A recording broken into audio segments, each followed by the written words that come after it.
Welcome back. It's your girl Sade, and welcome to Sade's Mix. Today I am going to discuss the 5 reasons that led me to quit my job. At first, I wasn't even going to do a video, and then I started talking to a lot of my friends and family, and I was quick to see that a lot of my friends were experiencing the same feelings that I was experiencing, and I just wanted to kind of share this journey with you guys. And what better way to understand me than to understand what's going on in my life? But before I go any further, don't forget to hit that subscribe button and to ring that bell so that you can get more videos about my life, true crime, and hidden gems here in South Florida. So let me start off by stating, no, I did not quit my job to create content on YouTube. This is strictly just a hobby. I really love just talking in general. So that's why I'm doing this, but it is important for me to share this journey because as I was talking to family and friends, it seems that a lot of people were feeling exactly the way that I was feeling, which was guilt and fear of the unknown. And I just want to start off before I actually get into the 5 reasons that it is okay to feel those feelings. It is not okay to feel burnt out or overwhelmed, depressed, or sad over a job in any way, shape, or form. Your mental health is key, and that's why I'm sharing this, because during this time, a lot of people are either locked into a job because they're afraid that there's no jobs out there, or they can't find the job because their specifications are not required at this time, you know? But this video, I am strictly just focusing on the mental health aspect. So let's get right into it. So in order to fully understand why or what led me to quit my job, I do want to give you just a general background of my job. So I started this job back in 2016, and it was a year after I had moved from New York City to Florida. It was a call center gig at a Fortune 500 job, and it was the first call center that I had ever worked. In New York City, we typically don't have any call centers, and I wasn't even aware that that was a thing. I know, don't judge me, but it wasn't something that was very popular and wasn't something that I was looking for in New York City. So I was up for a challenge, you know. I accepted, of course, the application, and within a year of working there, I was kind of bored. I really wanted to challenge myself. So I applied for a new position in 2017. I received that position in 2017. And, you know, I was up for the challenge. It was a role that was rather difficult. I was handling disputes and fraud. And those conversations are never easy when you have to deal with like high-end clients or just clients in general, having to tell them that something isn't going to go their way, and, you know, just giving them negative options. Like, it's not an easy job, and you definitely have to be thick-skinned. But within 6 months of me taking on this new role, I started having issues with my manager. And I was feeling that my manager just wasn't listening to me, wasn't hearing what I had to say, wasn't taking into account the things that were important to me. And, you know, you always will experience maybe 1 or 2 managers that's just solely metrics or solely numbers driven, that they tend to take out the human aspect of interaction. And I'm a very, hey, how's it going? Oh my God, why are you crying? Girl, whatever. Like, that's how I am on the phone. So, like, I make it as a conversation. Like, you're my best friend. Hey, best friend. Hey, bestie. Like, that's how I am, right? So I remember there was one event where we had a meeting in which, you know, they're asking us how we feel about the division. And I remember stating that, you know, you guys painted this division to be Disney World, and you're giving us Six Flags. Shout out to Six Flags. I love going there. Just, you know, I needed to connect the dots, you know? And this gave me my first reason and my first red flag. Like, I should have tried to leave then, or tried to look for something then. Because at that point, I felt that I couldn't speak at my job. It was apparent that my feelings, and when I voiced my opinion, that they were literally going in one ear and out the other. And, you know, at that time, I was 2 years into living here, you know. My apartment, I need stability, so I just kind of pushed it down, and I told myself, you know, I need a job. I need to keep this. I just need to get over this situation, and everything's gonna be all right because I'm getting paid good money. The job is easy, and you know, as I stated, I was still living paycheck to paycheck, so I was just trying to find some stability. And at that time, this was given to me, and I was able to work overtime. So I was like, yeah, I'm gonna stick this out. I'm just gonna bite the bullet. If my voice ain't being heard, it ain't being heard. But I should have known then. So fast forward another year. So now we're in 2018, and I'm starting to go through a lot of like physical changes. You know, I'm very anxious. I'm crying a lot. I'm very sensitive. Now, I've never truly been a sensitive girl. I've always been pretty tough until I've reached my breaking point. But there was a point where every morning I would wake up so anxious, and every night I would lay in the bed so anxious about nothing. And at that time, I just felt like I was on shaky ground. So, and not just in my personal life, because I was feeling like I was on shaky ground at my job. During this time period in 2018, I believe it was like the beginning of 2018, my performance was heavily scrutinized to the point where it was giving me conflicting information. They would give me negative, positive feedback, which is something like, and I remember this exactly, it's something like, oh, Sade, you know, you're so smart and you're so knowledgeable and you're so helpful. You help everybody around you. And this call was amazing, but nothing was ever actually good enough, even if I was surveyed with like a perfect number, 10s across the board. And you know, after a while, when you keep hearing negative feedback, it starts to break you down a little. But this brings us to reason 2. This job was literally taking a toll on my mental health.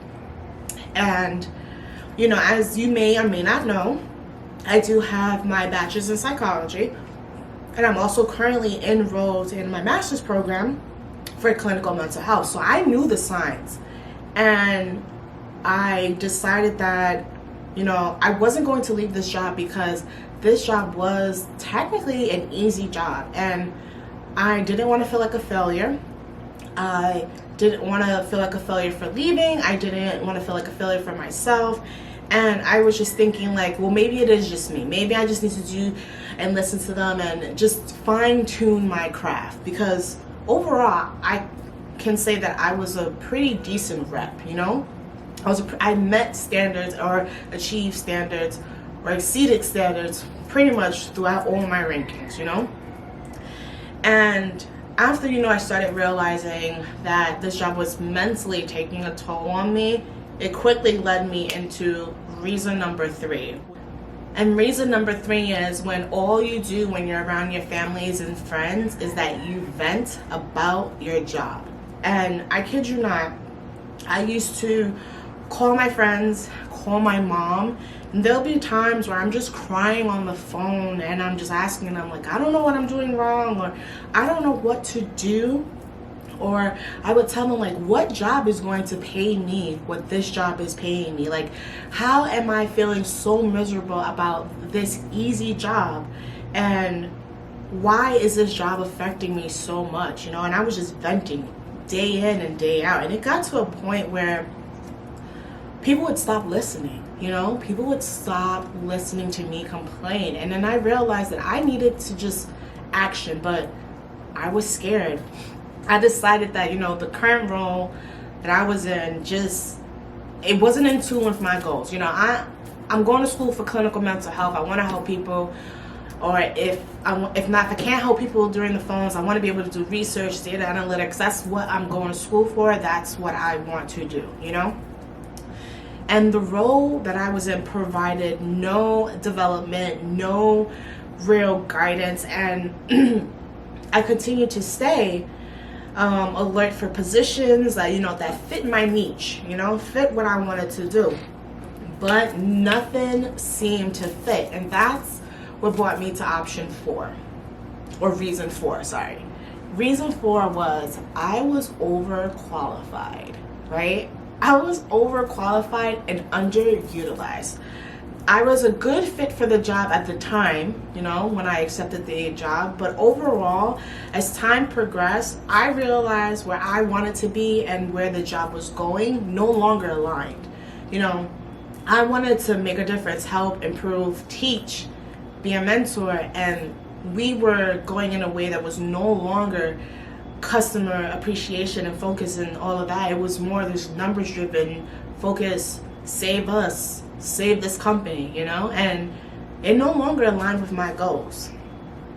And so, you know, which brings us to the end of 2019. You know, I'm still saying to myself, you know, I gotta go. I got to go. I'm not being heard. I am, you know, I'm making decent money, but is the money worth it? And I'm not able to move because every time I apply out, there's a hiring freeze or something happened or they're moving. Like there's always something going on in the background that affects me somehow, some way, and it was just exhausting.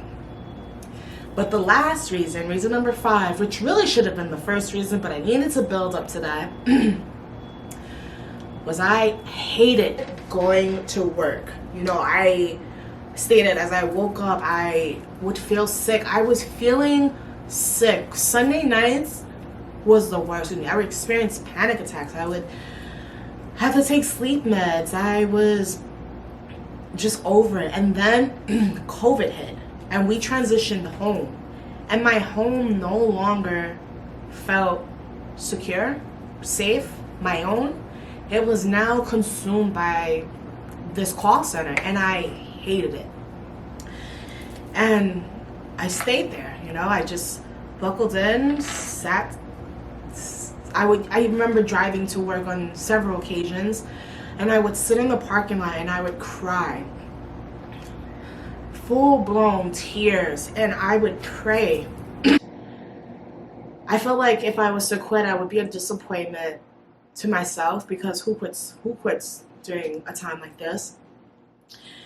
And then April 25th came and it was a Monday and I just had a meeting with my leader, and the whole time she was reminding me about how lucky I was to have this job and do as she says. And I remember after having that one-to-one, I just had a few minutes to myself, and before heading back to the lines, I just remember feeling defeated.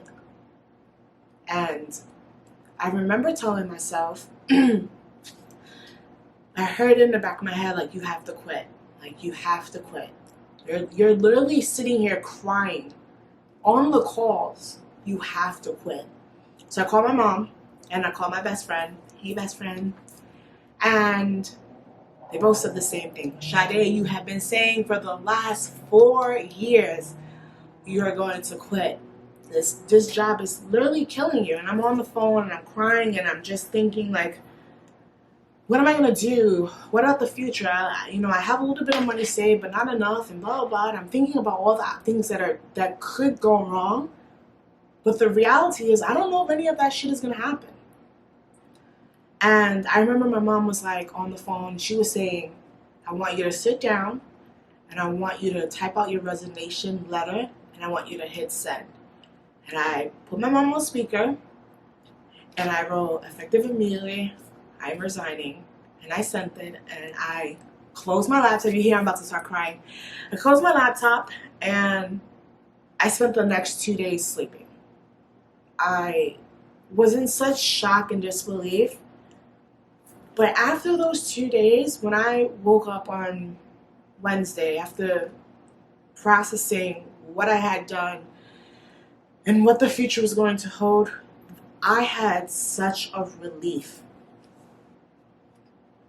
I felt at peace. I woke up with no anxiety, no nausea, you know. Now this is a week later, maybe I don't even know how many days later because I've lost the time perception, but I just want to let you guys know if any of these reasons resonate with you and you are feeling the way that I felt, defeated, burnt out, whatever you want to call it, it is okay. and you will figure out a way. Now, I'm not saying just to quit like I did.